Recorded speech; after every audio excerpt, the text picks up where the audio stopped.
So all the real meat of this particular schedule is now done, and so from here forward I'm going to do some formatting, but I'll also show you a concept called goal seek, and hopefully if this doesn't get too long I'll do a scenario manager. They're very nice functions and I think you'll like them. So back to my formatting, I'll just go to purpose here and I'm going to underline that, Control B, Control U. Each time when I go into edit mode, I can either hit the F2 key, which is a hotkey to edit, or you can just click on the cell and just do your work up there. So that's your purpose. Data section, I'll go out as wide as column G, make it green and bold around it, and Control B, the data section title. We do need to make these a little bit wider. I just double click that. So I'm going to double click a few of these just to make sure they're wide enough. You see that went too wide, so I will have to come back and look at that again. The reason this went so wide, instead of fitting to these numbers here, this long phrase caused it to go a little bit too wide, so maybe I'll have to bring that back in. Once again, I could have highlighted all these and I could have just changed column width. You know, just highlight like this and go like this, right click, column width, and maybe make this a 17. You know, if you like that, that works as well. I think the check figure is maybe a little bit too wide, and we could double click that. But right now we'll kind of stick with it. Let's go to the answer section, highlight that, and I'm going to change this to be blue, and I want to put a bold around it and Control B, the answer section.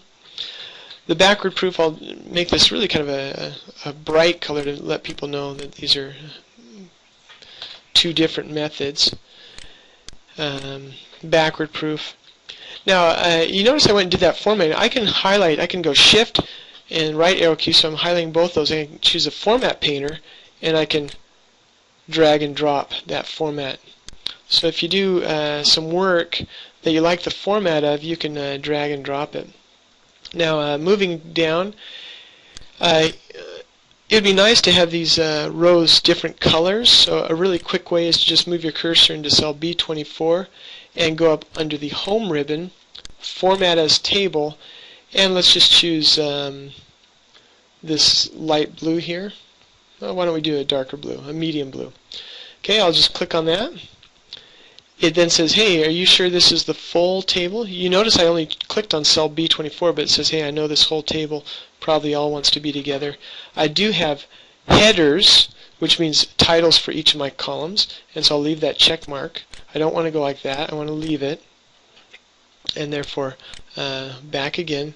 That's what I want, and hit OK.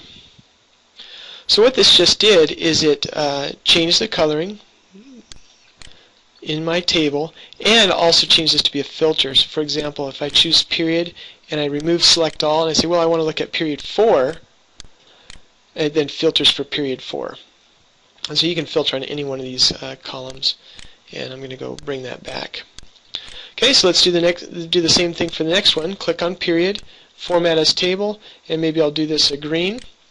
That is the right range. Hit OK, and that's all fine. Now maybe I might want to highlight the top row and do home and center. Hit top row, home, and center. But when I do that, you can see that the word period kind of gets cut off, so I might have to drag that over a little bit. Just look at them to make sure they're wide enough. Check figure looks a little bit cut off.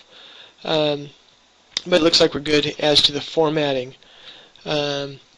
These here, this is just kind of a formatting issue.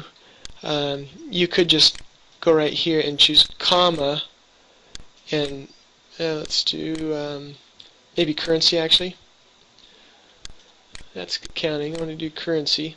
If you do currency, then that does come out to be all zeros if you wanted to do that to make it all look consistent. So it looks like it's reconciling properly. I don't know that you can center that. Let's try it. Yeah, I guess you can. I'll highlight those and center them. Looks a little bit nicer. So I think we've got that all set up nicely. In the answer section here, I wanted this to be light blue, so I'll put that on. And let's go make a couple points here. We've got to do some formatting maybe the annual interest rate and number of periods. I'll control click both of these and then center.